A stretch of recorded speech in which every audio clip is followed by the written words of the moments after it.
Welcome to the best of everything. I am Ruben Paul, and across from me is my brother from another mother, my Portuguese partner in crime, Mr. Johnny Sanchez. What up, man? What's up, brother? How are you, man? I'm good. Good to see you, man. Thanks, dude. Good to see you. How are you doing? I feel good, like man. you've got some things on your mind. You're not I feeling always- it too much. I always have a lot of things on my mind. You know, there's always a lot of ups and downs in this industry right. that we got to deal with. But you know, you got to keep a positive attitude, brother. Yeah, because a lot of people don't know that they come in waves. So there's things that happen, and then there's things, and then there will be the lulls, and then there's opportunities that come up. And then the weird thing is sometimes even when an opportunity does come up, sometimes that stuff gets knocked around in a weird way. And, you know, so. Well, you know, it's, but to look at it from a clear point of view is no matter what the ups and downs that you go through in a career or even in life, you know, to be able to still have a career and make a living. Sure. I mean, we've touched on this on a number of episodes of just motivation to keep going, you know, but the blessing a lot of times is, you might not be where you want to be. Things might not have happened exactly the way you want them to happen. Doesn't mean that they won't happen. They just haven't happened yet. But you need to, you know, give yourself credit for being able to make a living doing what you love to do, because most people hate what they do. I think there's some stat that I read not too long ago that some number like 70% of Americans hate their jobs. That seems like that would be about an accurate. I mean, think about that. Yeah. If that's accurate, 70% of Americans who have jobs do not enjoy their jobs. And I came from an era where I remember talking to my friend's dad, and I remember him saying, he was like, "You're not supposed to like your job. It's a job. You know, you just go, you know, get a check and enjoy your days off and take vacations. That's when you enjoy your life." But I'm thinking most jobs have how many weeks vacation? Maybe 3 weeks vacation? I mean, I think it's about probably 2. Less for some people, right? I mean, I know some people who just get 2 weeks. So there's 52 weeks in a year. Correct. So you're supposed to be miserable for 50 weeks? No, you know what I mean? No, because you got to count in the there's 24. There's 52 weeks. Yeah. So how many? If you have 2 weeks vacation, how many weekends is that? Well, I'm just excluding the weekends out of it, but just to be I see. You know what I mean? I see. Yeah. But even if you do add in the weekend, I don't know. It was just something. I guess I feel blessed, and we both should feel blessed that we've known exactly what we've wanted to do from a very young age. And a lot of people, they're not operating in their purpose or what their passion is. It always makes me wonder though. What if? I mean, could the country? How would the country be if everybody were loved what they did? Not so much love what they did, but if the majority of people, there was a higher percentage of people doing what they love. So in other words, maybe entrepreneurship or whatever, but there's more little people doing their own thing online or doing, I mean, not that would affect all the workforce. But I think it would have a profound effect on the world, on our country. If most people woke up every day, right, and were operating in their passion or something that they really enjoyed doing, they would be in a better mood. They would be happier. You would be happier. If you were excited to wake up in the morning, like, you know, we talk about our dreams. I would love to be like, yo, I'm going to a TV set today. Yeah. I'm on a television series. I'm doing a movie. I'm touring constantly. Whatever those passions are, to be able to do that and to make a living doing that, that would have to be a great feeling. Yeah. I don't think, you know, I haven't been on a series, but I can't imagine, you know, waking up and going, oh man, shit, I don't feel like. Yeah, I have a few of those, man. Yeah, I'm sure it's natural with whatever you do. Yeah. I'm sure Seinfeld wasn't excited to go to work every single day the entire time, but I think when it's perspective, it's sometimes like, yo, man, I'm making a television show. There has to be that. No, I always say this: it's great to, especially in this business, surround yourself with people that you like because filmmaking and television is a very stressful art form. People don't realize that. So it helps to be around people that you like because at the end of the day, even when it's hard, it's still good. Yeah. You know what I mean? That's the reason why a lot of people, I'll hear people who aren't, maybe involved with the business will, I talk to people that will say, oh, it's so-and-so and so-and-so again. Yeah. Doing another series, doing another movie, that's what it is. They find these people that they can work with. That they feel comfortable with. They're comfortable with. They do their job right. They show up on time. Whatever it is that they expect from people. That's why they keep working over and over and over and over again. Yeah, I remember. I was doing when I was doing a movie. My call time was like at 5 a.m. Like if you called me to do anything else at 5 a.m., I'm trying to get out of it. Or can we do it later? But you know what I mean? But 5 a.m., you're working on a movie, with sets. Dude, and it's like, I pop up 3:30. I'm, in the shower, ready to go, to get in the car, to make the drive because you're doing what you love. Even though, do I want to be on set at 5 a.m.? No. But at the same time, I'm making a movie. Yeah. It's exciting and then first of all, the call time is 5 or 6.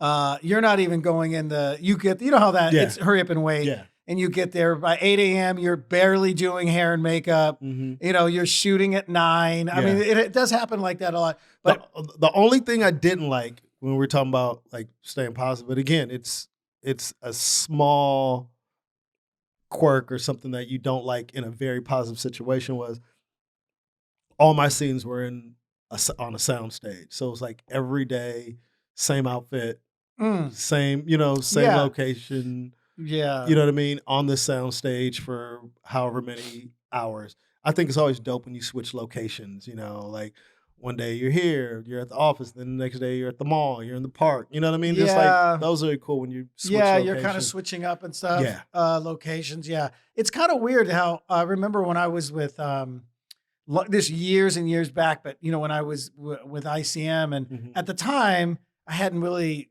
done a whole lot of stuff, but they knew that I was out late all the time, till 2, 3 in the morning, cause we'd go eat. Comics. We go eat afterwards at the diners after the Carnes.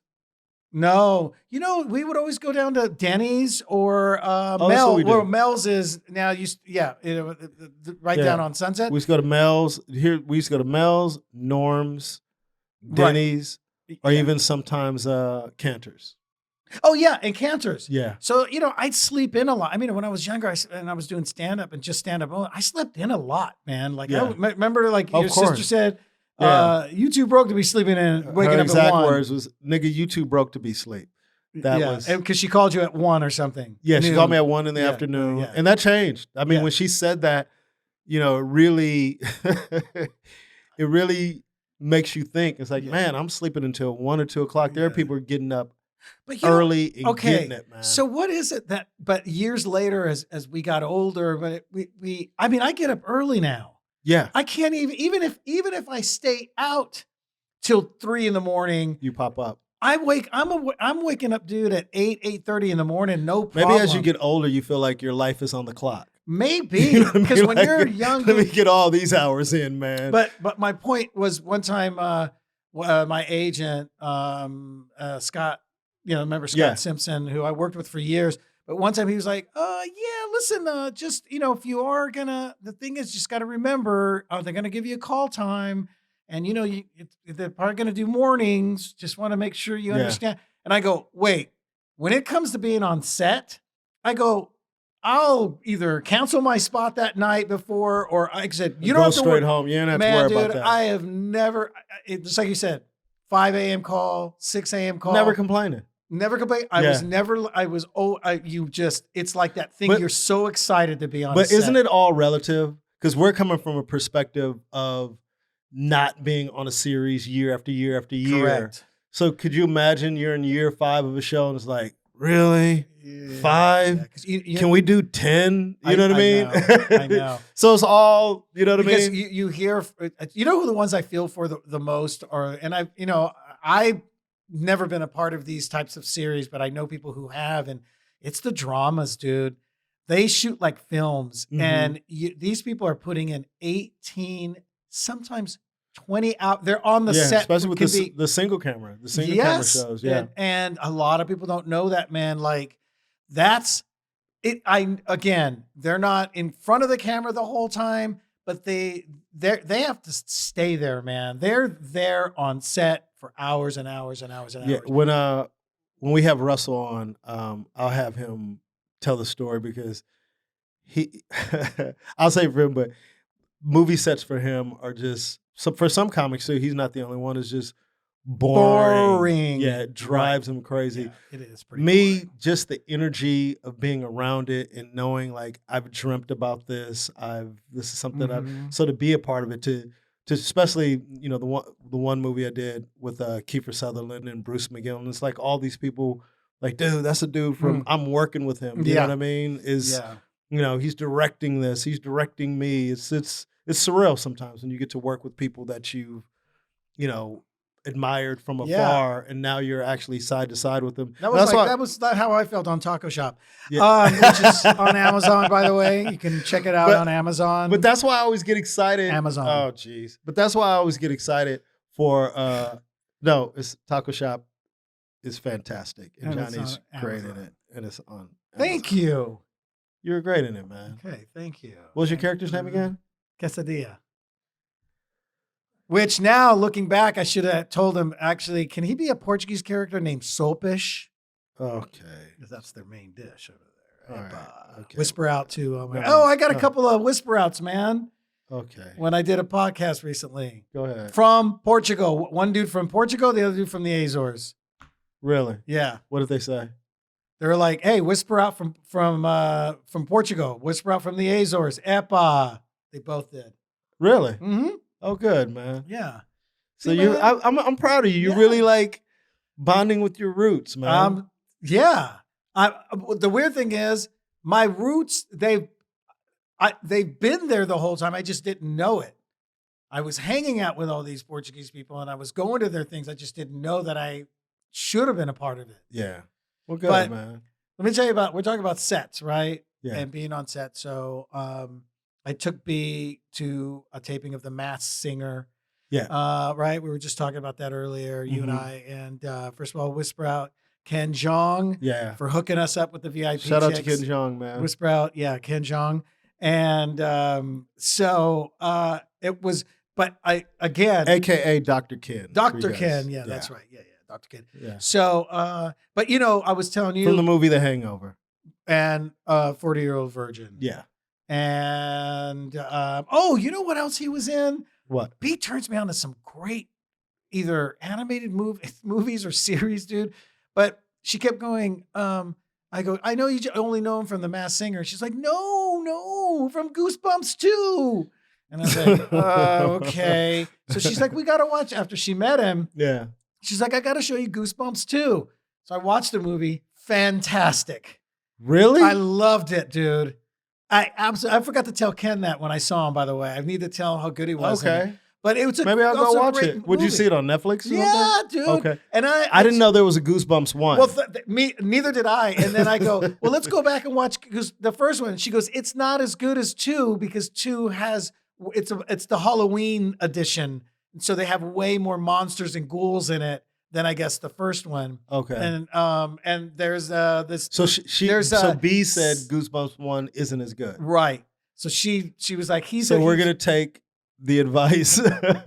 Yeah. Yeah. B's probably knows her stuff. She might be right because I get what she's saying. She goes, the first one I looked it up and then she goes, see, we didn't have as much going on and then there's a creepy puppet in it named Slappy the puppet. Fantastic. Creepy, but great. Like it's a kids movie. Because Okay. at first I went, oh wait, B, can you watch? She goes, no, it's for kids. She has to tell you. I go, this is a creepy puppet right here, man. But it works somehow. The movie was great. Okay. When you say creepy puppet, like what do you mean was like? Yeah, I'll show you a picture of him. Well, we'll have Chris pull it up, but yeah, a creepy puppet. Yeah, creepy puppet. You know, creepy looking. What was creepy about the puppet? His laugh, his you know, because he's that.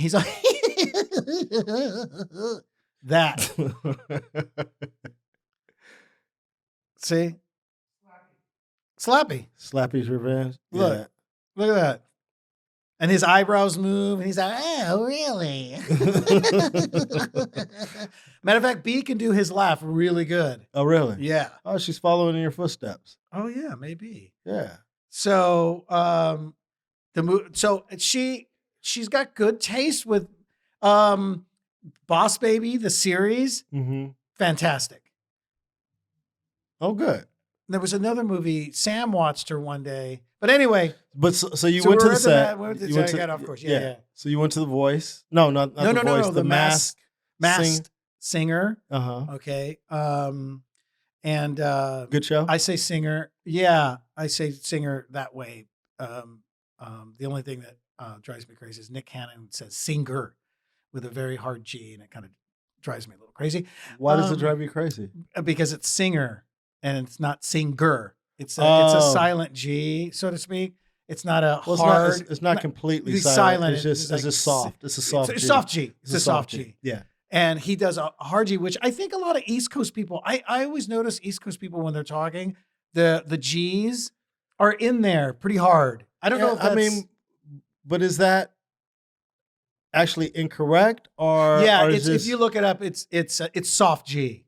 It's not, singer. It's singer. So, but that's just my misophonia. That's just my misophonia, bro. All right. So anyway... still think he's great. He's a great host on that show, but it's the Masked Singer, and isn't he? He's like an EP on the show too. Probably, right? I would imagine. Yeah. Yeah. But dude, what an easy this show. Like, I guess because I was so used to Mad TV and to having to do sketches and having to keep people's energy up with laughing, which is a whole different thing. The pressure to keep people the laughing. Audience. Come on, guys, and then you do it a few times, and then you can just tell they're. It's like we know the punchline already. We know the punchline so we have to already. Fake laugh now. The only thing that takes time on this show is really the changing the set for each singer. Yeah. That's really it, man. I mean, other than it's probably the audience warm up does the bulk of the work. For he does. Huh? He does a lot. Did you know the audience warm up? I did not, okay. But he was great. And the other thing was, they did a few pickups like, hey guys, we just need you guys to react. You're looking up at the screen, kind of doing all that stuff. B's all getting into it and whatever. But other than that, dude, it wasn't like the singer had to come out and do it 2 or 3 times. You know what I mean? Like, hey, we didn't get this shot, guys. We're going to pull the camera over here. It was like they'd sing, they get the critique, and they just move the set out of the way. I mean, it moves. The only reason why it takes long is because they're doing a bunch of singers at once. You know what I mean? But I was like, it just made me... it makes you want to be on set again, dude, of course, and work on a show again. Yeah. It's so fantastic, and that you realize these people coming in there to have a great time. Which, when you're doing sketch, you're always concerned with: am I doing it right? Am I delivering properly? Am I going to be funny? It's just it's such a different type of taping. Yeah, especially with the show like that because there's no real onus on the judges. It's all the contestants who are carrying the quote unquote what's the word? The gist of the show. Are they the meat of the show? Yeah. But here's the thing too, though. Everybody's, you can tell people just can't wait to hear what the judges have to say. And I mean, it doesn't matter what they say. They enjoy every. It's an easy gig, man. Even Robin Thicke was slinging out some funny lines, and what's her name's quirky and funny. She's always been quirky and funny. The blonde girl. She's been around a while. Jeez. Well, there's Nicole Hershinger. Yeah, she's. I always forget. Yeah, she's hot. Beautiful. Yeah. And she's more of like just she's not, she's not going to be throwing out as many jokes, but Jenny McCarthy? Correct. Oh, okay. So, it's like she's got some funny stuff to say. And of course, Ken Jeong can do no wrong. Like he's got it down, man. I mean, he just knows exactly how to critique and who he thinks it is. And so, the audience just eats it up, man. Yeah. And it was so fun to be in that environment again, where I'm like, oh man, it's been a long time. I worked on these sets, dude. Yeah. I'm like, oh, I gotta get back on TV, man. You're again, so exciting. like we talked about it. It goes back to no matter and even in these shows, it is hard work. People don't realize that it is hard work. It's hard work. But again, you're doing something you love, man. Yeah. So getting back to the whole thing about most people not enjoying what they do, I just think we're conditioned sometimes to give up. It's like, hey man, I'm this age, or I didn't do this. Is a big thing in this country. Yeah, they do that a lot. I didn't do this, and so this is just what I'm gonna do. And they almost think that it's crazy that you think that you make the decision or the choice to do something else. I always admire people who have been doing something that they don't enjoy doing, and they were successful at it. And then they just wake up one morning and go, you know what? I'm done. I'm done. Yeah. I'm not doing this anymore. Yeah. This is what I've always wanted to do. This is what I'm going to do. Just like there's a comic out of Boston named Paul D'Angelo. Do you remember Paul D'Angelo? You probably remember. Oh, he had a mustache? Yes. He was a great storyteller. Yes. Really good comic. Oh my gosh, dude. I have not heard it. Yeah. So, Paul worked for the district attorney's office. Like he was a prosecutor. Okay. That's what he did. And he was just like, I don't want to do this anymore. Wow. I'm going to become a comic. And he became a really, really good comic, He was man. working all the time, man. I learned so much from him because, he had been doing it longer than me. And I used to do gigs from him. He was very encouraging of me at that time. And I just used to always, man, I'm going to have to look him up, man. Dang, he just popped into my head. I'm gonna have to see if I can find him on Instagram or Facebook. But he was great, man. He was a really good comic, man. He used to tell this story about taking a kid to Disneyland or something, and just the detail in the story, like he covered all the beats, and it was just great as a young comic to watch something like that. Go how thorough he was in his storytelling. Yeah, he was. And I used to do a lot of these one-nighters with him. Yeah, man. He was I would run into him at one-nighters. Yeah. What do you think? You think he's still doing stand-up? I remember, time flies. I want to say 5 years ago. It was maybe. 10. It could have been 10. You know how that goes. Yeah. You go, I saw you just like a year and a half. And then you do the math. You go, I hadn't seen that dude in 5 years. Yeah. Yeah. So 5 could be 10. Yeah. But it's been a while, but it hasn't been that long ago. I remember he kind of like sent me a message or something, or we communicated through Facebook or some type of social media. And it was just good to hear from him. And he was still doing like a lot of shows on the East Coast in the Massachusetts East area. Coast, dude. Yeah. Italian guy. D'Angelo, right? Yeah. But he was living in LA for a while and then moved back. And he was doing a lot of gigs out there. But man, I would love to find out what he's doing. You know who I would love to have on, dude? I wish we could. I don't know if he ever visits anymore. Who? Bob Marley. Oh man, how great! I got to reach out to Bob. Maybe I reached out to him. We went back and forth on social media. And Bob was great. Shout out Bob Marley, the comedian. Whisper out to Bob Marley, the comedian out of Maine. Yeah, man. Bob was great. Great. I just know that the stories with the Laugh Factory and that era with Mitch Mulaney and Dane and all of us working together. Yeah. I just know he'd have such great.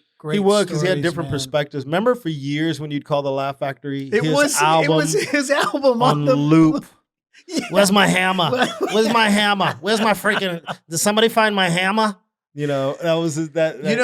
I use his. Where's my freaking hammer? Oh my God! He was so good. And what's funny about he's one of the guys that I use it as an example about when comedians use their parents and how I feel.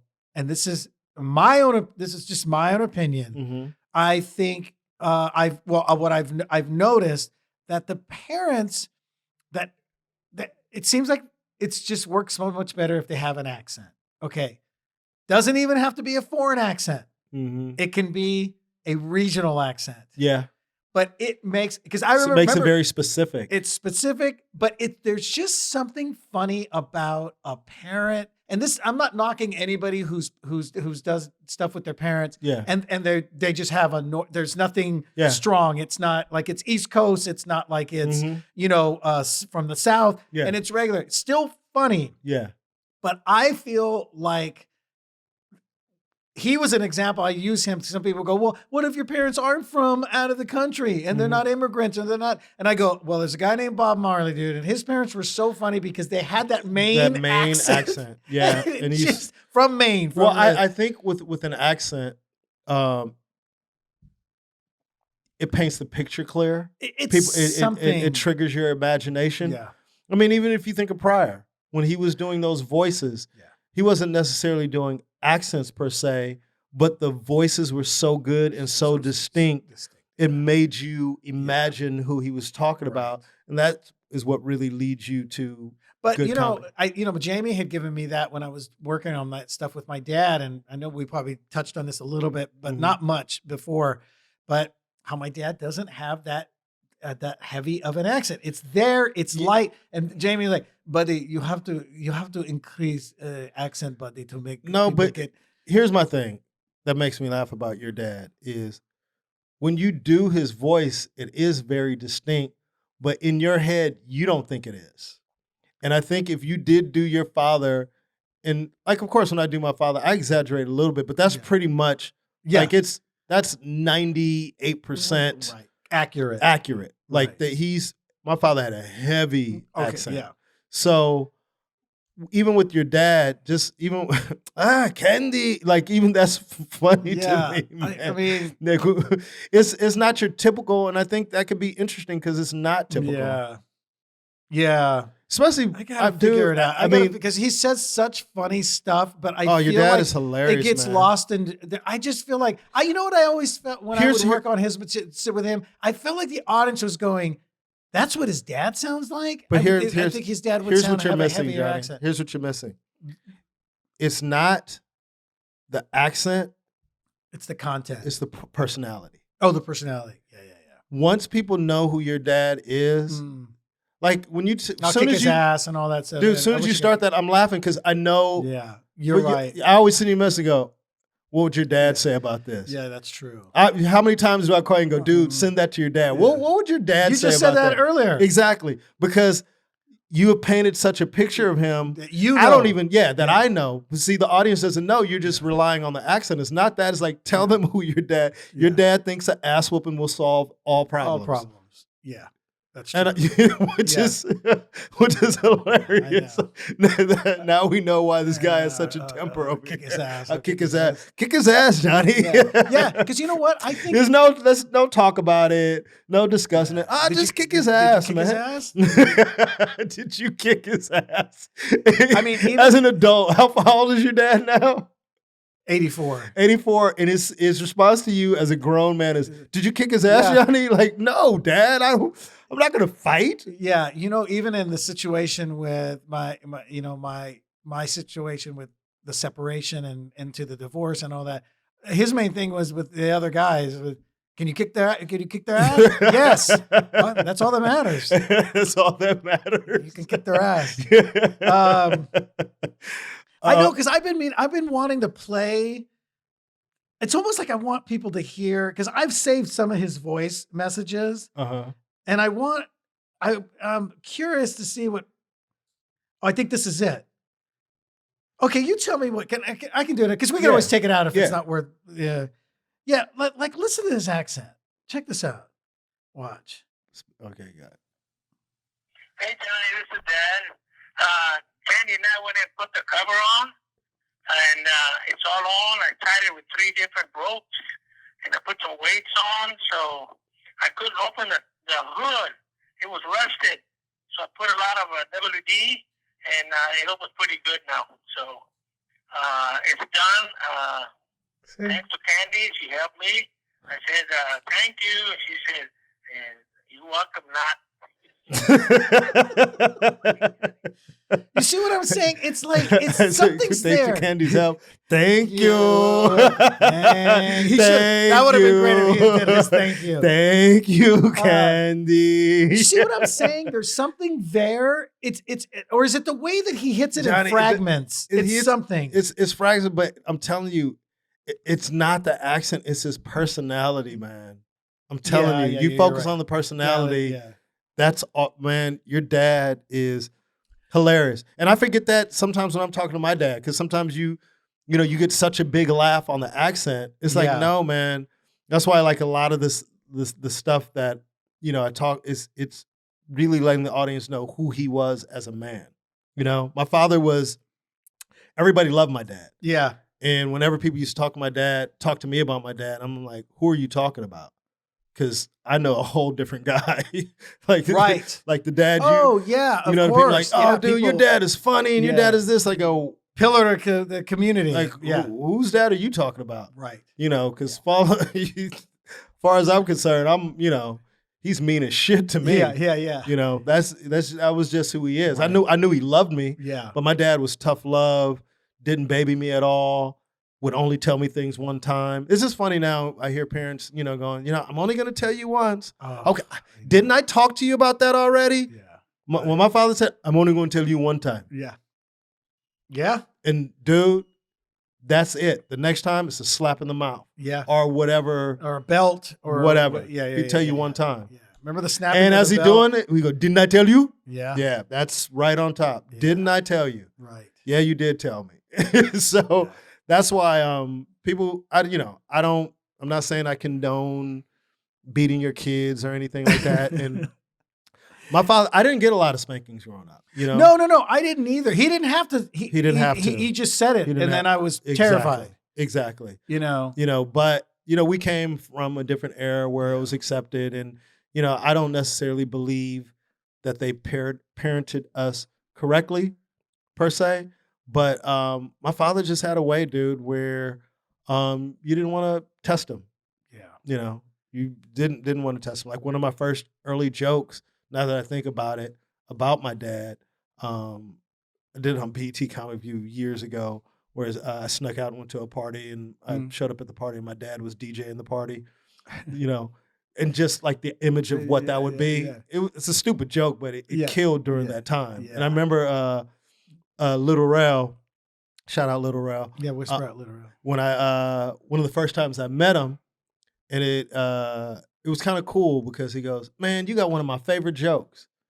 I'm thinking, he's gonna bring up, blah blah blah, and he brought that joke. I go, "You saw that?" Yeah. He goes, "Yeah, man." He goes, "It always stuck to me because how did you even think of that?" You know what I mean? And I never thought twice about it, but I just, like I told you the story about when I used to sneak out and go to parties, and I came home and my mom was sleeping in my bed when I got home. Which was terrifying. So it was a combination of all that. And I was like, what if I snuck out to a party and I showed up and my dad was at the party? That's kind of how that. Yeah. It was in that same sort of. Exactly. Yeah. You went off of your mom being in the bed. But, kind of, I don't even know how we got on the subject of accents and our dad and everything. But, no, that was me. Because of Marley. And I felt, because, even some of,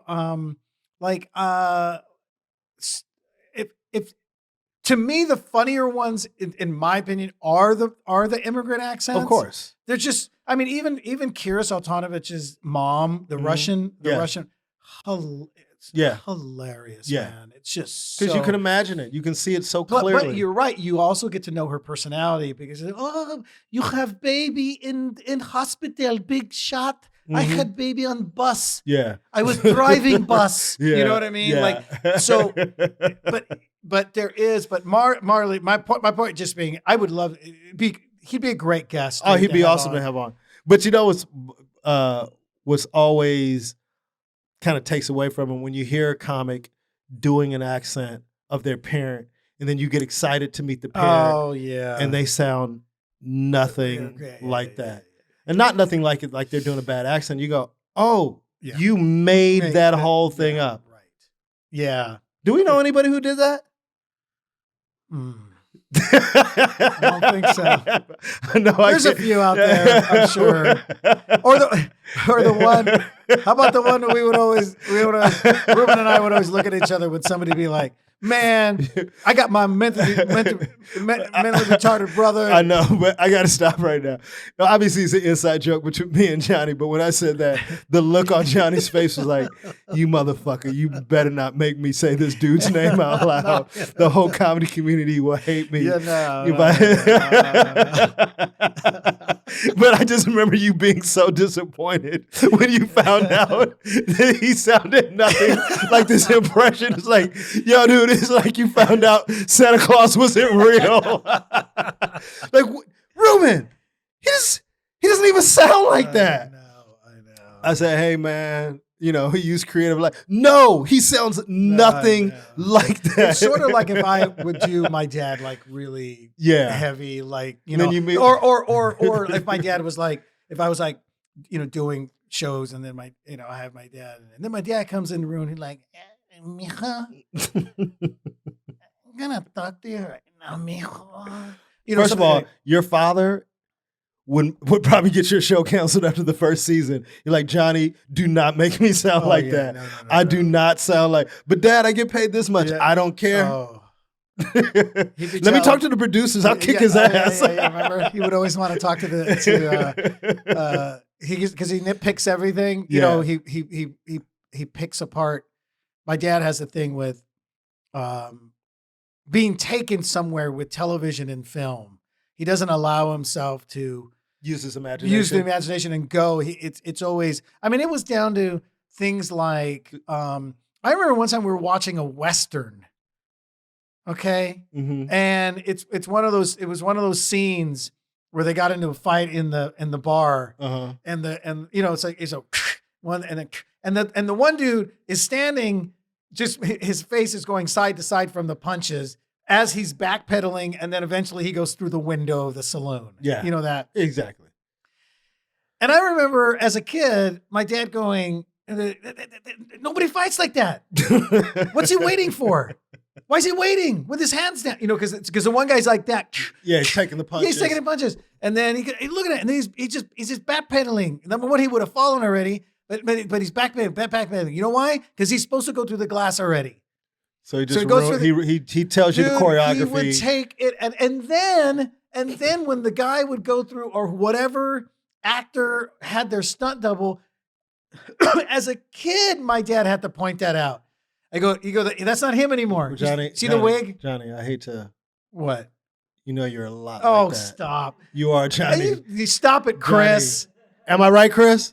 You're a lot like that, dude. But, you're like, yeah, but it bothers me. And I go, let me tell you why. Yeah, but I don't ruin it. No, see, my dad just didn't understand what he was doing. Like, I won't do that too. You won't ruin it, but you'll plant the seed. You'll say it afterwards.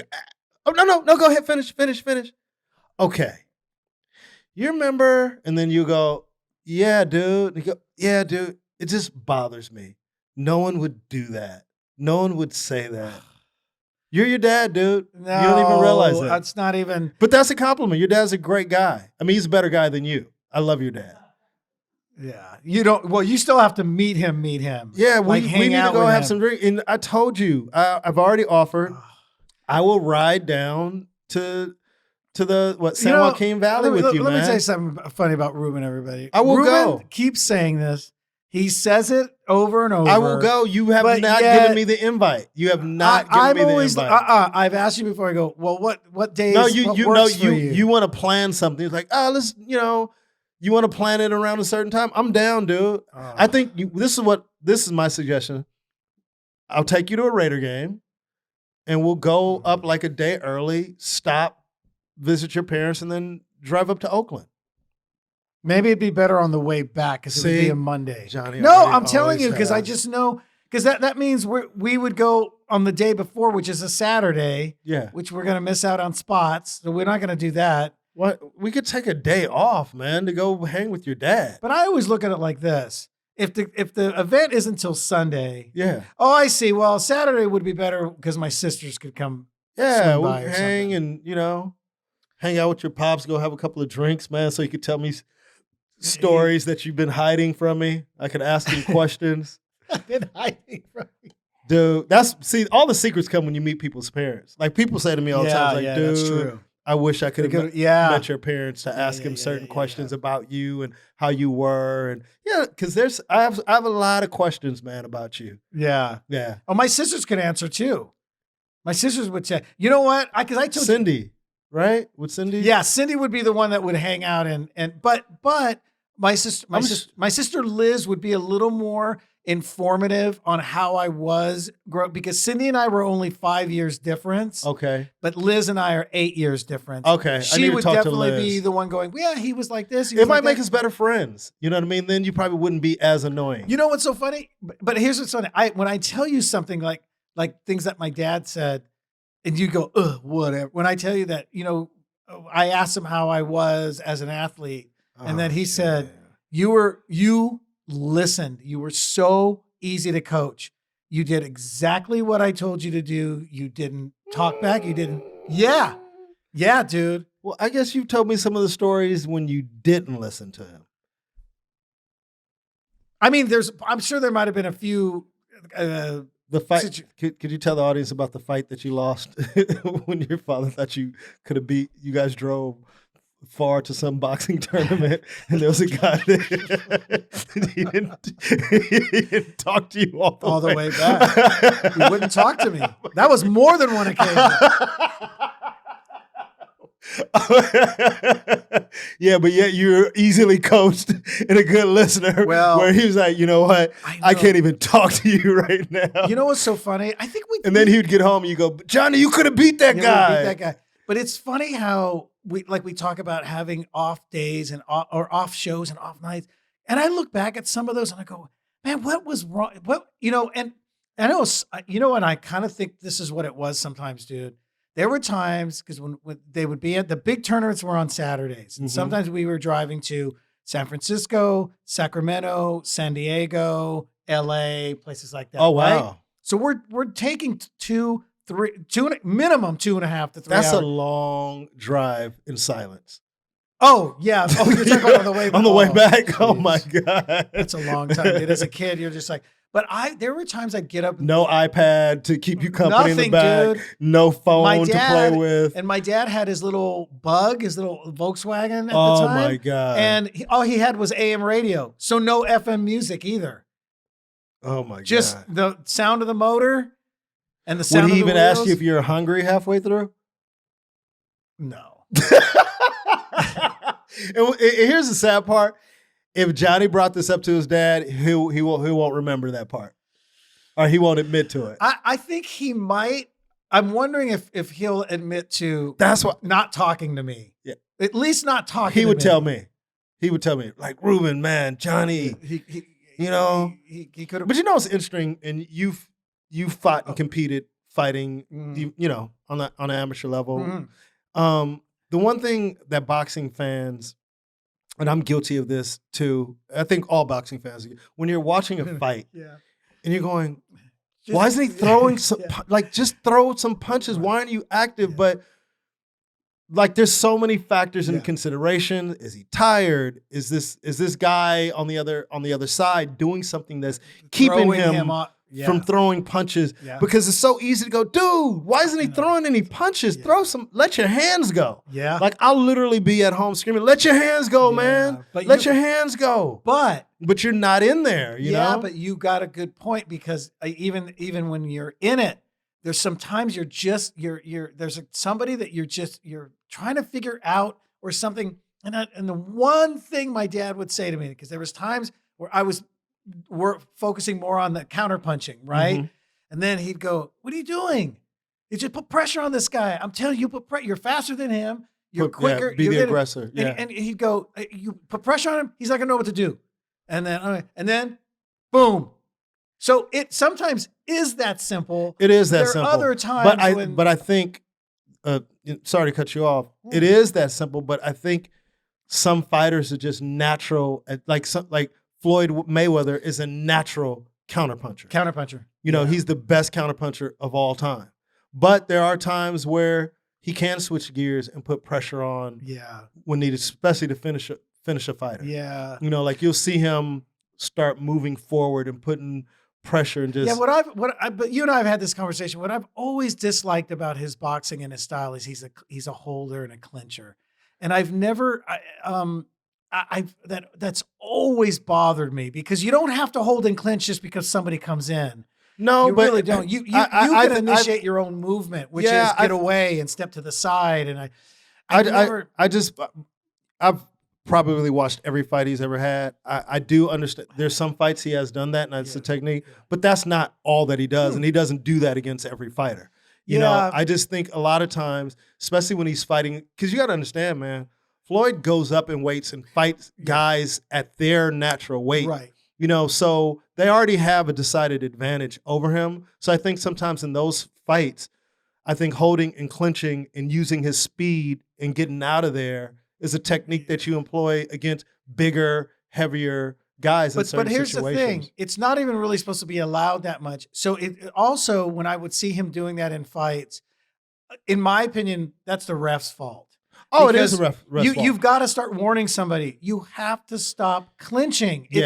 But just for the record, he's not considered a holding fighter. That's not.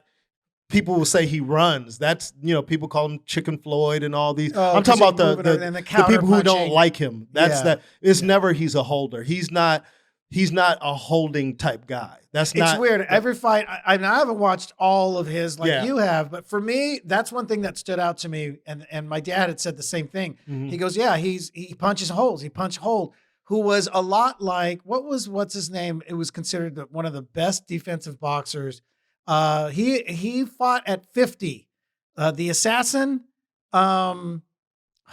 He's at 50. George Foreman. No, as a middleweight, cruiserweight. Archie Moore. Who? No, black guy. Black guy. Thought they called him the Assassin. No. He was never heavyweight. He went from started out probably welter, then the middle, then the super middle, and then I think. What era did he fight in?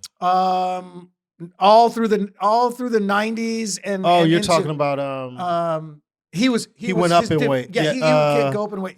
His defense was so. Oh, you're talking about he did a lot of holding. Yeah, man. he beat he fought against Roy. I think Roy Jones beat him. Yes, and he was chasing Roy Jones for years, but he's a masterful defensive fighter. First of all, Roy Jones is amazing because that dude he was so hard to hit.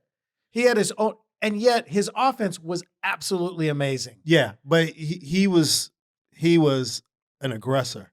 Correct. Yeah, and he was. But he was so elusive. He was athletic. He was super athletic. God, that guy, man. Yeah, watch that dude in his prime, dude. He was unbelievable. Unbelievable. He was unbelievable. He was, he had that combo, man. He had a little bit of that. He almost had better defensive bobbing skills than Ali, dude. He was different. No, who's the guy that it's gonna drive me crazy? I'll tell you who he is. Considered like one of the greatest defensive, but again, a lot of holding, and my dad would call that out as well. Like, well, of course, as soon as somebody gets in, he clinches, and so that's frustrating for boxers, man. I know. He. What? No, he was never a heavyweight. He was never heavy. I'm gonna tell you who he is. Welter to probably middleweight. No, I know. I just can't remember. You can picture his face, right? I know who you're talking about. I just can't think of him right now because he. I thought they called him the Assassin. No, you're talking about. Huh? Probably. Because he shows up at the gym. See, I was gonna go if I was gonna stay in it longer, I was gonna go as the Assassin. I think that would have been kind of unique. The Assassin?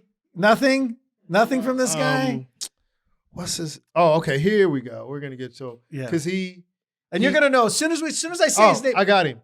Because he used to show up at a wild card and fight civilians. James Toney. No, not James Toney. Oh, you're not talking about James Toney? No, man. Oh, I might have to call my dad. He's not gonna remember. Well, you're not talking about Bernard Hopkins. Bernard Hopkins. He was the executioner. Yeah, well, that's kind of close to the assassin. Yeah, but he wasn't known as a defensive. Yeah, he even admitted it in some of his interviews. I know my fans are disappointed because he'd make all his fights boring. Boring, right? No, Bernard, dude, absolutely. Yeah, had amazing defense. Yeah, the executioner, everybody. Yeah. Now that's weird because I was like I said, I was gonna go as possibly the assassin. Okay. And then the weird thing is, but think about this. I was also considering as going as the Mexicutioner. That's kind of weird that I would have had almost the same name as Bernard Hopkins. The Mexicutioner. Yeah, but you're Portuguese, so this is when I was young. Remember, I didn't know any different. Before you didn't know, when you were living a lie. Yeah, the Mexicutioner would have been a great name. Or do you like a sassy better? A sissy. How about that? I don't know about that one. Yeah. That's so funny. My older cousins, I got a couple of my older cousins. That's all they ever called me. Was a sissy? What a sissy. Oh my gosh. Wow. Whisper out to my cousin Nick.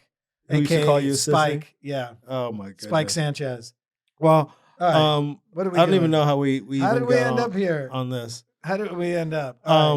But we started off by talking about loving what you do. Loving what you do. Also, I want to say this because you had an audition, and I'll tell you something funny about an audition I went on last week, and I'm thinking I'm a shoe-in. You ever see? It's a commercial audition, and it was specifically because it said for the short guys, 5, 6, and under. And anytime I hear that, I go, oh man, I got this, because they have to be. You also have to be funny. Yeah, you got to be able to do facial expressions. And the callback was yesterday. Well, here's the thing, man. And I didn't even get about auditions. And one thing, was like right in on that. One thing that everybody forgets is only thing you can control in the room is your performance. Yeah, exactly. And whether you get the job, there's this, and I guess as the person who gets the job, you have to feel like this. But there's this notion that whoever gets the job is the best actor. Oh, yeah, no. And that is not true at all. No. I remember doing a play. We did a play called Streamers with David Ray, and there was this actor, I won't say his name, and he did a good job. He wasn't a great actor, but he did a good job. And I remember the casting, talking to the casting agent, and goes, Ruben, when he walked into this room, all we said to ourselves is, if he can read, he has the part. This is the guy. Yeah, if he can just read, not read well, if he can just read, put sentences together. If he can read, we can work on anything, because physically, he was perfect. And sometimes you're going on an audition, and I've had this a lot of times, where you're going on an audition and you are the better actor, but what the writer envisioned and the writer and producer's vision in their head is like, the character doesn't look like you. Yeah. And it's like, why'd you even bring me in then? Like, why am I even auditioning for this thing? The breakdown. You know, a friend of mine used to work at Disney. Oh, go ahead. Oh, you're going to make a point. Here's the last part. Yeah. But in saying that, doesn't mean that sometimes you can change their minds. You know, sometimes, a casting director or the writers or whatever, they say this is the type, and then someone comes in and read and go, you know what?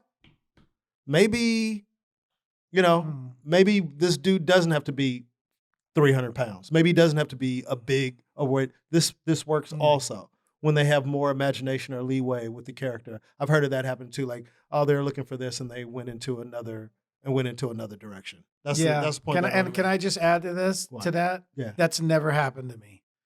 Okay. When I've gone in for the white guy, that's the husky Midwestern white dude, because after a while they go just bring all ethnicities. Or I've gone in and it's African American, and but we're open to everybody. That has never ever happened to me. Yeah. Now you hear about it. I've heard about it. It hasn't happened. A woman comes in and switches it up or whatever. Yeah. But what was I was on to something a second ago though. Before I was, do you remember what I was saying? Right before you were like, oh, let me finish this about you could be. Oh, about your look. And they know. A buddy of mine used to work at Disney, and he was the camera operator. in the auditions, and he wasn't supposed to be bringing the tapes back, but he would bring the VHS tapes back. That should be a very dude. That could have been helpful to you, right? Well, frustrating more than anything, because he'd show me the auditions, and then he'd go, well, "Who do you think should get it? Who would you?" I go, "Oh, that one dude, man." No, they picked that one kid with that. I go, he didn't even know the lines but it was his look. And he was real like, "Hey, everybody, it's good. Yeah, man, let's do this. All right, man." Yeah. He goes, he walked out and they were like, "Oh my God, we love him." And he was hardly, and by the way, talk about auditioning with like literally, I mean, not even knowing how to do a cold. I don't know if it was a cold. He was looking at the page the whole time. But just like the whole time. And he's like, "Oh, shit, sorry. Did you go there? No way." You know what I mean? And they ended up casting him, and I just went, "What?" That's and then why he would show me other stuff, and then they'd go, I literally got everyone wrong that I would have cast." Because there's so much more to it. We're just talking about a lot of times you might physically not be right for the part. Sometimes they already know who they want for the part. Right. Sometimes somebody calls in and goes, "Hey, I want to give the part to this person because, this person has auditioned so many times and they've been close, and, I want to give them an opportunity or a shot." Or they want a bigger name. That's happened to me before. I was almost a series regular on a show, and then they just wanted a bigger name because, so there's just so many. That's why you can't beat yourself up over auditions when you do get them, because you have no idea why. All you can control is doing a great job in the room, and whatever happens after that happens. Yeah, that time I went out for that role for Becker, it wasn't even. They may have had that he was Italian and that he was East Coast or whatever, but I'm in the waiting room to go in, and all these Italian guys are coming in, and they all know each other, and they're all from the East Coast, Philly, Jersey, New York, and they're, "Hey, how you doing? Hey, Vinny, where you been?" Yeah. And I'm just like, "What am I doing here?" So I go in, I start to read, and they go, "Oh, wait a minute, you have the wrong sides. They've been updated. You didn't get the new ones?" I'm like, "No, I didn't get so now I'm even more pissed off." So they give me the new sides. I go outside. It's on the I think it was the Paramount lot. I walk outside. I was like, I'm standing there going, why would I even bother going back in with these Italian? And they gave me the wrong shit. So I just said, "Oh, whatever." It was 2 pages. It was probably 8 lines, whatever that they were auditioning with. It was more than that in the role, but it was. So anyway, I walk back in. They're like, "Oh, okay, you're all right." I go, "Yeah, I can do it." Whatever. So I walk back to my car. I call my agents immediately because I was so pissed off that they didn't give me the updated. And the agent's assistant answered. I go, "Hey, first of all, it's all Italian. I know you guys gave me the wrong. I went out, I had to go outside, and then she goes, "Okay, are you done?" I'm like, "Yeah, I'm done." And she goes, "Well, you booked it." I go, "What?" So then, come to find out, it was that was Becker, the series Becker. When I got on set, the writer, she came up to me and she goes, "Hey, oh my God, you were so great." She goes, "Can I just tell you?" She goes, "When I wrote this, I just visualized somebody. You walked in and I said, please let him know how to act. That's all I'm asking, because that's the guy that I wanted for this scene, for this episode." Well, and but here's the thing. Earlier you said that's never happened to you, and actually it did happen to you, Johnny. No. It was all these Italians, but it was all these Italian guys coming in. No. I'm talking about when you change it. No, I look like I could be Italian. I'm talking about when it's roles like it's a big black guy, it's a big white dude. I'm talking about those ones where they go, you can change the whole thing completely. I was playing an Italian. It wasn't like I went in with a Spanish accent, or I went. I mean, I was playing to the breakdown. I was doing that. Is what I meant. Is what I'm saying. Well, I'm talking about those big flips. Dude, when I've been in an audition, and I've talked about this with other black guy. Like if it's all black, and then the one white guy walks in, you just go, "That white dude's gonna fucking get it." Oh, really? Oh yeah. Because it's like, you Yeah, got to 'cause understand, there's you're too in many when of the same you're in a ones. casting session, it's the same people reading Yeah. the same lines over Right. and over and over and over again. So if you're even open to looking at somebody else sometimes, Yeah. and you've had 10 black guys go on, Mhm. and then this white guy comes on, the audition is automatically going to be different and a little bit more interesting, probably, if he's not terrible. You know what I mean? Yeah, sure. If sure. he's pretty good and he comes in, he's going to read it differently. That's why, in acting, one thing that talk about, especially in the audition process with my teacher that I study with, and most teachers say this is it's very important to bring yourself into that audition, because that's what's going to make you different from everybody else. Your personality, your characteristics, your mannerisms, adding to that character, your portrayal of that character, your interpretation of what that character is. Yeah, because on that one with Becker, it wasn't like they said tall Italian guy or anything. It was just Italian East Coast. So I really do fit into that. It wasn't like crazy. My only thing was these guys are real Italian dudes coming. It was my point. But but they all looked and sounded alike too. Yeah, but I sounded like them though. You know what I mean? So did you really? I mean, I don't know. You tell me. I just got through talking about it, right? How about this guy over here? Get a load of joikey over here. Okay. All right. You gonna pull me over? You gonna pull my leg like that, Tony? Oh yeah. I mean, come on, get the fuck out of here. Very convincing. Get the fuck out of here. What is that? Your Portuguese accent? How dare you? Stop, please. In that oh God. category. You doing Sebastian now? I remember I used to tell Sebastian. Has anybody been to Starbucks? Have you guys seen the lines and the writings? People is ice cream. Have you guys been to Chipotle? Anyone been to Chipotle lately? No, he says Chipotle. No, he would say Chipotle. What? Yeah, he said. I saw him at the store one day. He said Chipotle, but that was when he was first doing it. Chipotle. Have you been down to this Chipotle? People be so funny because there's times he gets so into his character. I need like a 1 or 2 year old to translate because I can't understand him. He's like, I went down to the hangar. They told me get. I'm like, is there a little kid Has here? anybody been to Subway lately?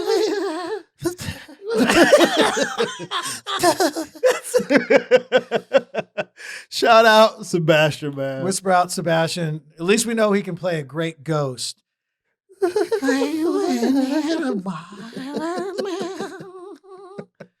Anyway.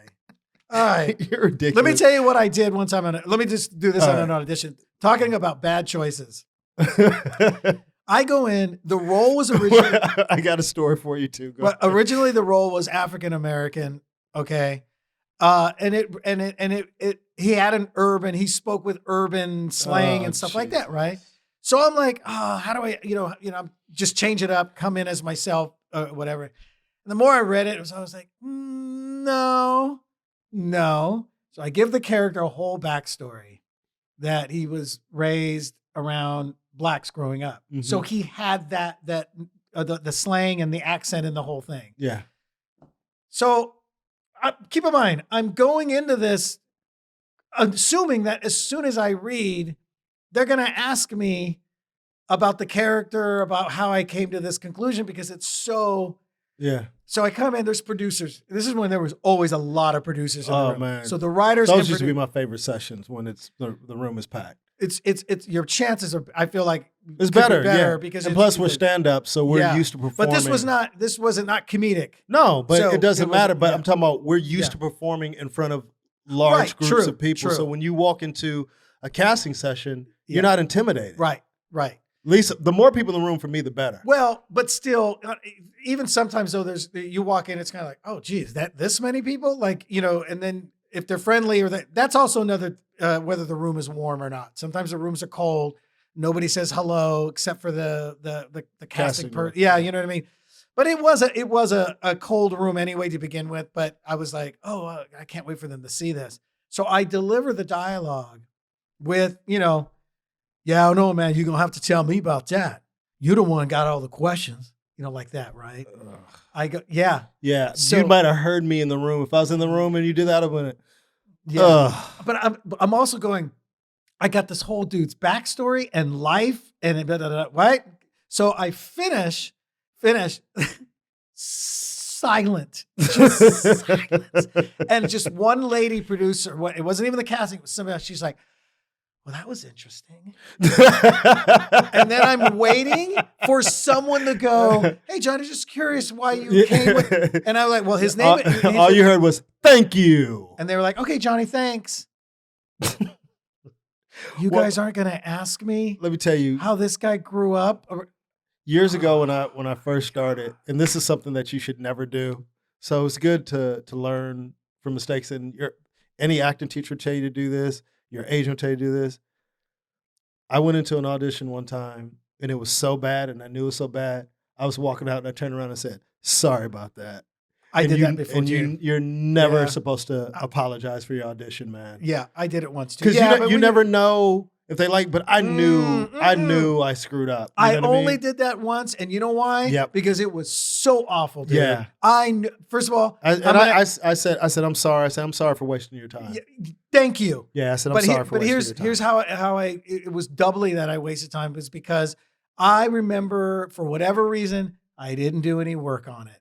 Mm-hmm. I did not put the work in on that one. Yeah. And I went in, I wasn't into it. I didn't like it. I didn't even think I was right for it. So I put no effort. And man, I remember sitting in front of the two of them. It was just like two producers, and the cast, and even the casting lady was kind of like, you know what I mean? Like it was that bad, dude. Yeah. And I'd never done one that bad again. But I got up and I went, sorry about that, guys. I didn't get it. And I had things going on. I apologize for wasting your time. I said the same thing. Yeah. I just remember and then you could start feel the audition unraveling. Dude. You're mispronouncing words. Yeah. And then can I start over? And you're doing all that. And then afterwards, it just got to where I said, you know what? You know it, though. And think about that. Out of all your auditions, Yeah. I don't know how many times you said that. I only said it once. I only said it once. In 16 years of auditioning. Because that moment will go, I'm never going to go into a room unprepared again. I never did again. I'm not saying every audition is, unfortunately, I don't get to audition a lot. Like people always, one thing that annoys me, we can end the podcast on this, I'm sure you get this, is, I always have friends like, hey man, how come you wasn't in such and such? And they go, how come, man? That's the character I did. No, I'm kidding. Go ahead. I believe you might do something like that. Yeah, go ahead. Racist. Like somebody will go, hey man, how come you wasn't in, boom, boom in the room. How come you wasn't in Training Day? Like, oh man, I didn't feel like doing it. It's like they think these roles are just, it's like, I didn't even audition. I didn't even have an opportunity. And that comes from not having representation sometimes. You just don't get the opportunities to go in and read. There was a point in our careers where we had, representation, and we were auditioning on a regular basis. So it's not that we're going on these things and not booking them or failing at them. It's like we're never in the running to even get a chance to audition. And bringing up the last audition that you talked about, how we kind of got onto this portion of it is, to have the ability to go in and audition and to go in and do a great job is all you can hang your hat on, Oh yeah, of course. And I would say there's nothing more gratifying, whether you get a role or not get a role, is if you did a good job. And you left it in the room. And you left it in the room because, like we said, you getting the job sometimes has zero to do with your ability as an actor. They're casting a role, who best fits that role, not necessarily who the best actor is. So just to go in a room and know that you did everything that you wanted to do, that you were moment to moment and you did a good audition, I can feel good about that.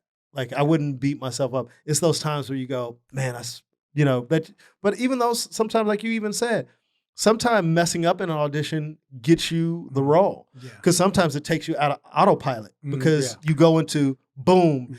Before you're acting, now you're being real because like, no, let me, it could change it. It could change the course of the audition. And the other thing too is, so don't worry about flubbing. Go ahead. There was an acting coach before that also said, if you're not right for the role, of course you may not know, you may or may not know that when you go in. Yeah. But when directors or a producer will say, hey, that was a great read. You did a great job. But some people will take that as, oh, I think I'm getting a call. What No. they're saying is, you did what you needed to do. So take that as a compliment yeah. if you don't get a call, because I used to think the same thing until I was in this class and she brought it up. I can't remember who it was.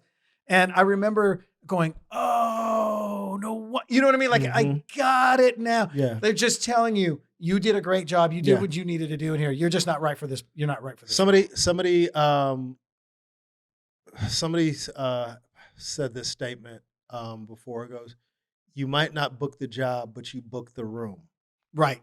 Meaning, you didn't book the job, but you've gained fans in that room because you did a good job, and that could lead on other things. And I've gotten feedback where you go, did you get any feedback from the audition? Go, yeah, they liked you, but physically they just didn't think you were right, or they went with them, but they did really like you, and they're definitely going to bring you back for other things. So that's all you can hope for is, hopefully one opportunity that leads to more opportunities. What's interesting is running into an actor, someone I know. Yeah. After we both went in for the same role. Yeah. And then you run into him outside as you're walking, and then one time this director was like, "Hey," I was like, "Hey, thank you." Started to leave, and he goes, "Hey, I just want to tell you, great job, great choices, man. You made some excellent choices. Just thank you for coming in and doing that." I was like, "Oh," which meant I'm probably not right for the role, but hey, dude, So run into the other guy, and then he's like, "Hey, man, did he say anything to you?" And I go, "Yeah." He was like, "Great job." And he's cut me off. He goes, "He did? He didn't say anything. I didn't even tell him." And then but instead of being a guy that would be like, "Oh yeah, he told me this," and then I just went, I mean, dude, all he said was great job. That's it. He goes, "Yeah, but he didn't say anything to me." You're not getting it. No. Okay. No, but I hate those weird, uncomfortable things when somebody asks you, "Oh, how did it go for you in the room?" Dude, can I tell you one of the funniest things that ever happens in auditions? And for this reason, I try to stay away from the door. Have you ever been to an audition? Cannot. And they walk in, and it's like, I'll just do it. It's like you walk in the door, you hit the door, it's like, "Hey, Johnny, hey, how are you? Oh my God, how you doing? This, and that. All right, are you ready to read this?" Like, it's like they know this guy. Everybody in the room is a Everybody's fan. laughing. Everybody's laughing. It's like, "Okay, thanks. All right, good to see you guys. Great job. All right, great job." Then the door closed. Then you go in, silence. "Hi, what's your name?" Yeah. All right, you ready? And it's over like that. It's over like that. And you're like, "What? Yeah. You guys just had a party with this last motherfucker who came in." Dude. Yeah, dude. One time, a friend of mine was telling me he was doing an audition, and the casting director got up, came from around the desk, gave him a big hug. They chatted for a while. I was like, "Okay, you ready to read?" Yeah. Well, what's also worse about that is when they have all of us in the room who can hear what the other actors are saying. You're hearing in the audition. That's why I'll go away from the door. I don't want to be influenced. Dude, I don't want to hear anything. There's been times where, you can't go too far.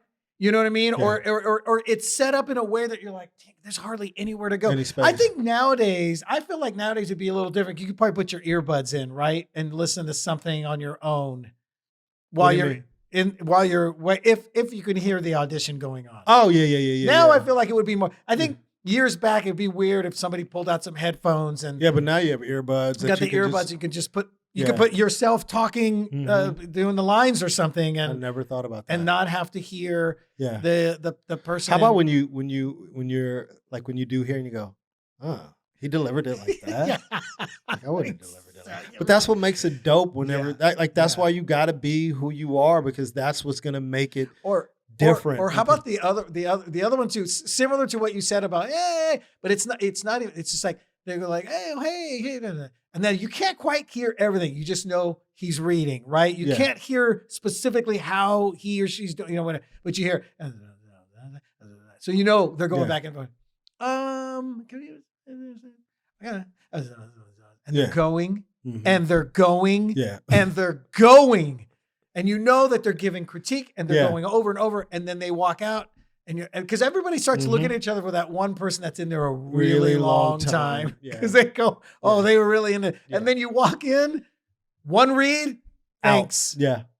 And I'll say, here's one. I might have said this on the show before, but I I'll never forget this, and it kind of alleviates where nothing worse can happen in the room. I remember, I think I might have told you this story, and it sounds fake. It's so horrible that it's real. I went to an audition. I'll never forget. It was across the street from the Universal. I can't remember the casting director's office at the time, but I go in, and right when I'm about to start reading, the phone rings, and she goes, "I'm sorry. I told them not to disturb me unless it was this phone call. I have to take this phone call." Oh. And I was like, "Oh, okay." And say I was reading for the role of Brian. And she picks up the phone. She goes, I'm sorry, just 1 second. Just 1 second. I have to take this call. She goes, "Hello?" She goes, "Yeah. I'm in session. Yeah. Yeah. We have an offer out for the role of Brian. Yeah. We're just waiting to hear back. Okay? All right. Okay. Just let me know if you can hear anything. We already reached out to his agent. So, I mean, we'll see what happens. It'll be great. Okay. All right. Okay. Okay. All right. Come. I gotta go. Bye." Okay. All right. You ready? From the top? And I'm going, "Bitch, I'm reading for Brian." Like, what? You just said that shit in front of me? Like, I can hear you. Like, I can hear you. Dude, all my energy just no. like they had an offer out to somebody. Yeah. And then to find out, I won't say his name, my agent was represented the actor that they had an offer out to. And I'm thinking, why did you send me in on something that, but in fairness to her, maybe she hadn't gotten the offer. Maybe I was en route or whatever. Yeah, and you never know if they'll give you something else that's available. Yeah, but when you're young and you're that threw me all the way out. You should have been like, "Oh, I'm reading for Michael now." She probably would have laughed. I mean, now if something like that happened, now you would do it. I would do it now. Yes. But back then, I didn't have the presence of mind to do it. You're just humiliated in the moment. Yeah. But now I think we would say something like, "You know what? Should I just read for You know what I would Michael?" probably do in a situation like that? If she hung up, she's like, "Okay, all right, gotta go back." I'd be like, she'd be like, from the top, I'd go, "Really? Really?" And just to make her laugh. Like, "Really? You want me to?" You just did that in front of me. And she would probably go, "Oh, I'm sorry." And she probably would have explained it. She would explain and go, look, it's just an offer. We don't know. We have to see all of you. Yeah. But dude, at that moment, as a young actor, you're like, I can't believe. Or you say something like this. Well, actually, I know who you're talking about. He's not gonna. He's not gonna do it. He doesn't want to. He doesn't want to do it. He wants to turn it down. You guys can't afford him. But you know what's funny? I told my class this story. My acting class, dude. My teacher laughed her ass off. She was done. She was like, "You're kidding me. She should have told you to step out the room." Yeah. I said, "I don't think." She was, because her whole thing was like, if this call comes in. She could have stepped out the room, dude. Well, it was a hard line in the. A hard line. Yeah, the receptionist transferred the call into her office, and she told the receptionist, I guess before I came, "I'm in session, don't bother me. But if such and such calls, please send the call in." And right when I was about to read, dude, she goes, "I'm sorry, but I have to take this call." Dude. Took the air right out of me, dude. If it was like a balloon, it just went, exactly. Way. Flying off, farting. All right. But anyway, dude. Okay, man. Well, more opportunities to come, man. Hopefully absolutely. We'll start getting more. Not hopefully, we will start getting more auditions and more opportunities to work. And actually, we create our own we stuff. get little things here. Listen, even these digital things that we do here and there, these things, man, it keeps you going and keeps you working, and the whole thing. So. And we're at a time now where we don't have to wait to audition for stuff. You can create your own things and your own projects and cast yourself. And that's what a lot of people are doing. And a lot of people are having success doing it. Absolutely. So don't let these, the results of auditions or opportunities deter you from, keeping your self-esteem and your confidence and going to the next job. Because a lot of times it has nothing to do with you. Yeah. Okay. All right. So, once again, thank you for listening to The Best of Everything. You can listen to us on iTunes, Spotify, Google Play, and YouTube. And as usual, every Tuesday, 9:30 p.m., Ruby Tuesdays, Hollywood Laugh Factory. Always a great show. Come check us out. We out. Ruby motherfucking Tuesdays. This show is all about diversity and bringing everyone together.